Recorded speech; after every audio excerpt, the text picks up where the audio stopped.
Hi friends, welcome back to my channel ஜிம் காட்டி. இன்றைக்கி வந்து ஒரு சூப்பரான தகவலோடு தான் நான் வந்து உங்களை பார்க்க வந்திருக்கேன். நம்ம சேனலில் வந்து தொடர்ந்து வந்து பார்த்திங்கன்னா இப்போது மணி வந்து எப்படி நம்ம கையில் வந்து சேரணும், அதுக்கப்புறம் வந்து செல்ஃப் ஹீலிங் எப்படி பண்ணுறது அப்படிப்பட்ட வீடியோக்கள் வந்து தொடர்ந்து அப்லோட் பண்ணிகிட்டே வரோம். அதில் வந்து பார்த்திங்கன்னா இன்றைக்கி ஒரு சூப்பரான ஒரு மோட்டிவேஷன் தான் நான் வந்து உங்களுக்கு வந்து ஒரு கொடுக்க போகிறேன்.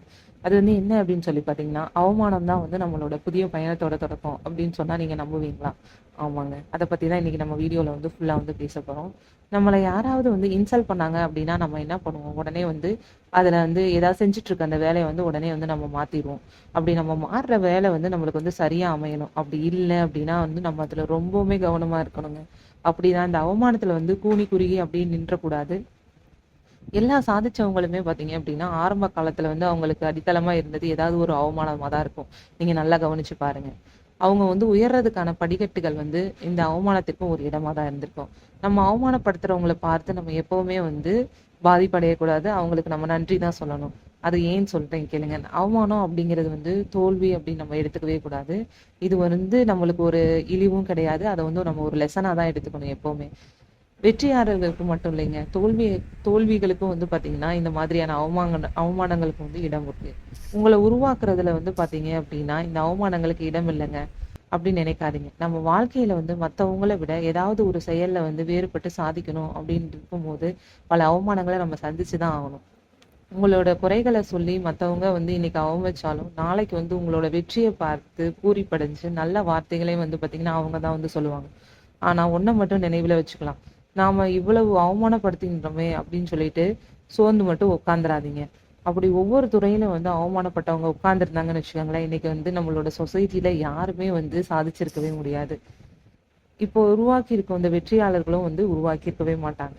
எல்லாத்துக்கும் வந்து பாத்தீங்கன்னா அப்படின்னா முதல்லயே வந்து வெற்றி கிடைக்கும் அப்படின்னு நம்ம எதிர்பார்க்கறது எவ்வளவு வந்து ஒரு முட்டாள்தனமோ அதை விட வந்து ஒரு பெரிய முட்டாள்தனமா ஒரு அவமானத்தை வந்து நம்ம கண்டு சோர்ந்து போய் அந்த செயல்ல வந்து நம்ம இறந்து விலகி விடுறதுங்க. இதுக்கு ஒரு பெஸ்டா ஒரு எக்ஸாம்பிள் என்ன தெரியுமா? ஒரு தடவை பாத்தீங்க அப்படின்னா நம்ம அன்னை தெரசா இருக்காங்க இல்லையா, அவங்க வந்து தொழுநோய்களை உதவி செய்யுமாறு வந்து கடை வீதியில இருக்கிற கடைக்காரர் ஒருத்தர்கிட்ட வந்து போய் கேட்டிருக்காங்க. அவர் என்ன பண்ணியிருக்காரு தெரியுமா? அவரோட உமிழ்நீரை காரி வந்து அன்னை தெரசா மூஞ்சிலே வந்து துப்பியிருக்காங்க.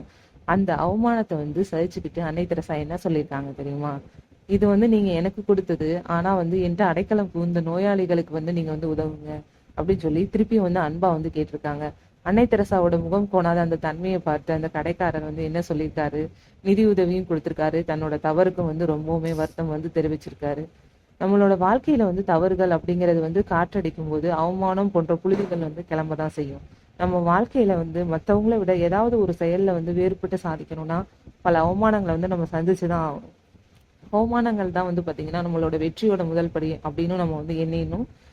இந்த பதிவு வந்து பாத்தீங்கன்னா ரொம்பவுமே ஒரு மோட்டிவேஷனால ஒரு பதிவா இருந்தது. அதுதான் நான் உங்ககிட்ட ஷேர் பண்ணிக்கலாம் அப்படின்னு சொல்லிட்டு இன்னைக்கு நான் ஷேர் பண்ணியிருக்கேன்.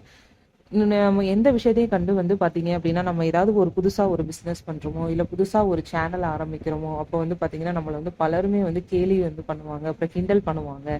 ஆனா நீங்க வந்து அந்த இதுலயே வந்து தொடர்ந்து வந்து நிலையா இருந்து உங்களோட கவனத்தை ஃபுல் ஃபோக்கஸா வந்து நம்ம செலுத்தணும் அப்படின்னா கண்டிப்பா நம்மளால அந்த லைன்ல வந்து சாதிக்க முடியும். இது வந்து பல பேரும் வந்து அவங்களோட வாழ்க்கையில வந்து தொடர்ந்து பண்ணிட்டே இருக்காங்க. அவங்க நம்மளை இப்படி சொல்லிடுவாங்களோ, நம்மளை வந்து இன்சல்ட் பண்ணிடுவாங்களோ அப்படின்னு மட்டும் நம்ம எந்த காலகட்டத்திலயுமே வந்து நினைக்க கூடாது. அதுல இருந்து நம்ம கண்டிப்பா வெளியே வந்துடணும். இது வந்து ரொம்பவே ஒரு அருமையான பதிவா இருக்கும்னு நான் நம்புறேன். இதை வந்து யாருக்கு தேவைப்படுமோ அவங்க எல்லாருக்குமே வந்து முடிஞ்ச அளவு மேக்ஸிமம் ஷேர் பண்ணுங்க. அப்படியே நம்மளோட ஜிம் காட்டி சேனலையே சப்ஸ்கிரைப் பண்ணி வச்சுக்கோங்க நண்பர்களே. பாய்.